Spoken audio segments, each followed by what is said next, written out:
Dear students, I am Dr.shyny Joy. I know all are very eager to know today's topic. So, all are welcome to today's topic, photosynthesis. As you know, the upper side of the leaf or dorsal side of the leaf that is too dark compared with the ventral side of the leaf because the abundance of chloroplast. So this chloroplast is a pigment which give green color to the plant. It also helps for the photosynthesis.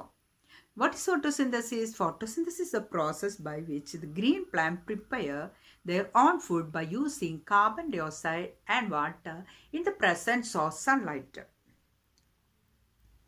So we can study about the structure of chloroplast. All are welcome to this wonderful world. Chloroplast has an inner and outer membrane with an empty intermediate space in between them. Inside the chloroplast, we can see stacks of thylakoids called grana. Dense fluid matrix inside the chloroplast is called stroma. Photosynthetic pigments seen in grana of chloroplast.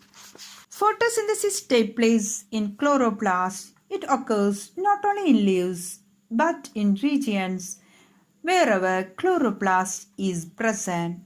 Pigments that absorb sunlight are found in the grana of chloroplast. Chlorophyll A, chlorophyll B, carotene and xanthophyll are the pigments present in grana. All these pigments can absorb sunlight. However, only chlorophyll A can participate directly in photosynthesis. All other pigments can absorb light and transfer it to chlorophyll A. Hence, they are called accessory pigments. Not only green plants but also some other organisms can also take part in photosynthesis. Photosynthesis chemical equation.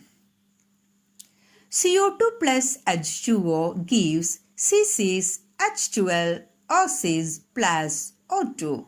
That is, carbon dioxide plus water gives glucose plus oxygen. Difference between light phase and dark phase of photosynthesis. Light phase take place in grana region of chloroplast. Here light is used, water splits and oxygen is released. Hydrogen reaches stroma. Light energy is converted to chemical energy and stored in ATP, adenosine triphosphate, which is the energy currency. Second phase, that is dark phase. It takes place in stroma of chloroplast. Light is not used here. The energy in ATP is used to combine hydrogen and carbon dioxide to produce glucose. The energy liberated during breakdown of ATP into ADP and phosphate is used for the metabolic activities here. Contribution of Melvin Calvin.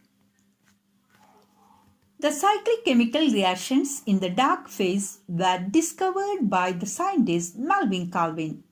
Hence, this phase is known as Calvin cycle. He was awarded the Nobel Prize in 1961 for this discovery. What happens to the glucose formed as a result of photosynthesis?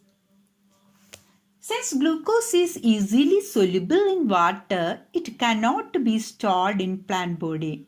Therefore, the plant store glucose in the form of insoluble starch in leaves. Plants utilize starch as a source of energy for life activities and to prepare substances required for growth. Later, this starch converted to sucrose and is transported through phloem of plant to various parts for storage. Now we can familiarize these main parts. First one, tubers. Here starch is stored. Then second, protein in legumes. Third, fat in oilseeds. Fourth one, fructose in fruits. Then fifth one, sucrose in sugarcane. What is chemosynthesis? All producers on earth do not depend on sunlight. The sulfur bacteria seen on land and in water are examples for this. They produce energy by breaking down chemical compounds. This process is called chemosynthesis. You are very familiar with the mangrove forest. This mangrove forest prevent they help in controlling tsunami to some extent. Bamboo forest, reed grass, then vetiver, lemongrass, etc. protect the river bank from collapsing during flood. Trees and bushes in mountains and hills prevent soil erosion and landslide. Apart from this, the medicinal plants, ornamental plants, spices, fruits, vegetables, all these we get from these plants. And then the resins are the product of plants.